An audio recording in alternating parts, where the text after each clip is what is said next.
जो press conference है या तो मोबाइल इसका संबंध कल्याणपुर थाना कांड संख्या 344-24 से।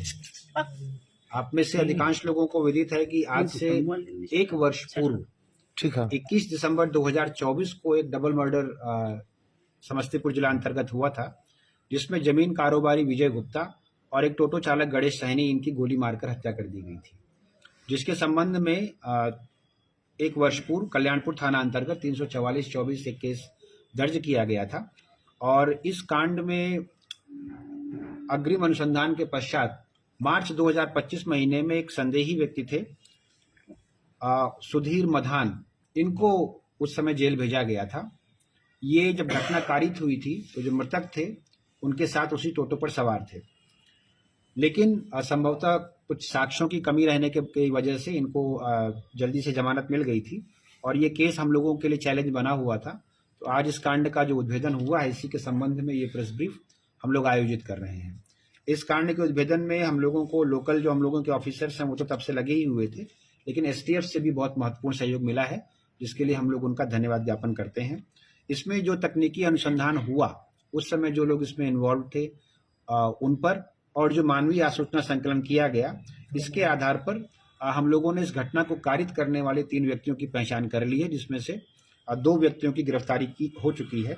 और जो घटना कारित करने वाले जो बाइक चला रहे थे वो फूल बाबू राम हैं, जो कल्याणपुर के रहने वाले हैं, इनको गिरफ्तार कर लिया गया है। इनसे जो पूछताछ हुई, उस पूछताछ में जो पहले हमारे संदेही थे जिनको जेल भेजा गया था सुधीर मदान, उनकी ही इस घटना को पूरी जो साजिश है उसको रचने के क्रम में उनका ही नाम सामने आया है। उनकी पहचान भी सुधीर मधान ने जिन लोगों को हायर किया वो 3 लोग थे, उनको पहले बुलाकर रेकी भी कराई, और जो मृतक हैं जिनको उन्होंने टारगेट किया था उनकी फोटो वगैरह भी दिखाकर उनसे उनका हुलिया उन्होंने मैच कराया था। और मुख्य रूप से जो जमीन संबंधी ट्रांजैक्शन ये लोग करते थे उसी के विवाद थे, जिस विवाद की वजह से इस घटना को सुधीर मधान ने इन 3 लोगों को हायर करके अंजाम दिया था। जो इसमें अपराधी फूल बाबू राम हैं, इनके घर से एक देसी कट्टा और 2 जिंदा गोली मिली है, जिसके संबंध में कल्याणपुर थाना में एक 412-25 केस दर्ज किया गया है। सुधीर मधान से भी इस केस के संबंध में पूछताछ की गई है और उनके घर से भी इस घटना के संबंध में जो एक हथियार प्रयोग हुआ था उसे बरामद किया गया है, जिसके संबंध में नगर थाना कांड संख्या 309-25 दर्ज किया गया है। और जो हम लोगों के इस गाड़ी को जो वाहक थे फूल बाबू, उनसे जब पूछताछ की गई तो 2 शूटरों की पहचान की गई थी हम लोगों के द्वारा, जिसमें से आशुतोष सिंह को गिरफ्तार कर लिया गया है और दूसरे शूटर की पहचान भी हम लोगों को हो गई है, लेकिन अरेस्टिंग के लिए हम लोग उसका नाम अभी डिस्क्लोज नहीं कर रहे हैं। इनसे भी पूछताछ की गई, घर का सर्च किया गया, एक वेपन बरामद हुआ है, जिसके संबंध में कल्याणपुर थाना 413-25 हम लोगों ने ये केस और दर्ज किया है। इनके जो सुधीर मधान के लड़के हैं, इनकी भी भूमिका इसमें सामने आई है और कुछ किस्तों में जिन लोगों को हायर किया गया था इनको लगभग 5 लाख रुपए देने का प्रॉमिस किया गया था, लेकिन 1 लाख रुपए कई किस्तों में इनको दिए गए हैं, उनको भी गिरफ्तार कर लिया गया है। तो अभी तक जो गिरफ्तारी हुई है उस घटना की पूरी साजिश रचने वाले सुधीर मधान जो हैं उनका आपराधिक इतिहास भी हम लोग दे रहे हैं। कल्याणपुर, वारिसनगर और बलिगांव थाना में उनके ऊपर पहले से केस है। एक और केस है जो कल्याणपुर थाना कांड संख्या 12-24 है, इसमें एक गोली मारी गई थी एक व्यक्ति को।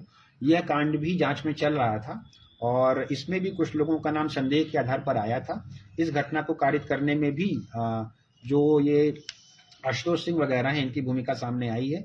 तो इस ऑपरेशन से एक और कांड का उद्भेदन हुआ है। अभी तक की इस घटना में घटना कारित करने वाली जो बाइक थी, इसके अलावा 2 देसी कट्टा, 4 जिंदा गोली, 1 देशी पिस्तौल, उसकी 5 जिंदा गोली, आईफोन और मोबाइल बरामद हुआ है। और सबसे महत्वपूर्ण यह है कि इन लोगों के आपस की बातचीत, आने जाने, रेकी करने, इन सभी के संबंध में जो टेक्निकल एविडेंसेस हैं वो भी हम लोगों ने कलेक्ट किए हैं और हम लोगों की कोशिश होगी कि जल्दी से जल्दी हम लोग इन सारे अभियुक्तों के लिए इनको गिरफ्तार करके भेज रहे हैं। एक महत्वपूर्ण चीज, क्योंकि इनको बेल मिली है, इसलिए इन अभियुक्त के बेल कैंसिलेशन के लिए भी हम लोग प्रस्ताव आगे बढ़ाएंगे।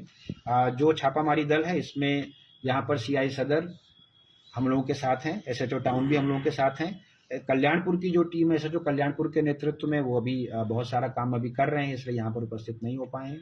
लेकिन चूंकि ये कांड लगभग 1 वर्ष से ब्लाइंड केस ही चल रहा था और समस्तीपुर पुलिस के लिए चैलेंज बना हुआ था, इसलिए इस कांड के उद्भेदन के लिए हम लोग एसटीएफ का विशेष तौर पर धन्यवाद ज्ञापन करते हैं। किस प्रॉपर्टी के लिए हत्या हुई थी कुछ? प्रॉपर्टीज तो 2-3 प्रॉपर्टीज हैं। मेनली ये है कि इन लोगों का कहना है कि ये लंबे समय से इस बिजनेस में जमीन के खरीद फरोख्त में शामिल थे। 4-5 और लोग भी शामिल हैं जो इनके परिचित हैं, लेकिन इनका कहना ये है कि सारे ट्रांजैक्शंस में जो ये लोग साथ में मिलकर करते थे, इसमें जो मृतक थे वो ज़्यादा बड़ा शेयर रख लेते थे और उनको कम शेयर देते थे। इसी तरह से जो ज़्यादा प्रॉफिटेबल ज़मीनें थी उनको वो ज़्यादा प्रभावी आदमी थे, तो उस तरह के ट्रांजैक्शंस इन लोगों को नहीं मिल पाते थे। ऑल्दो जो मुख्य जो संदिग्ध हैं, जो पकड़े गए हैं सुधीर मधान, वो न सिर्फ इस घटना में बल्कि इसके अतिरिक्त भी समस्तीपुर जिला अंतर्गत कुछ आपराधिक घटनाएं हुई हैं जिनको कारित करवाने में लोगों को प्रलोभन देते हैं और रेकी करवाते हैं। इसलिए उनकी बातें जो अन्य लोगों के बारे में वो बता रहे हैं बहुत विश्वसनीय नहीं है, लेकिन उसको भी हम लोग वेरीफाई करेंगे। दोनों क्या भूमिका थी? जो पैसे का ट्रांजैक्शन है, घटना के बारे में उनको जानकारी थी और जो पैसे का ट्रांजैक्शन है वो भी उन्होंने दिया है।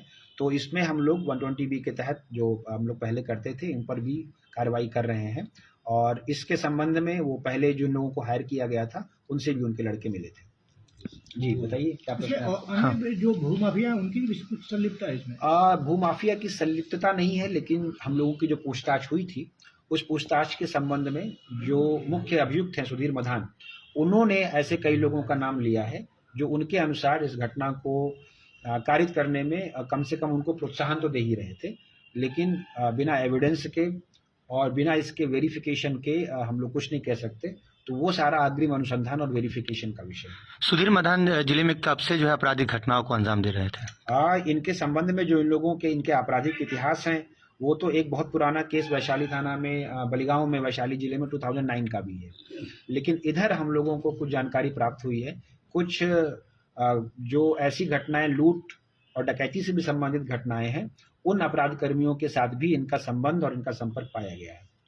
Thank you.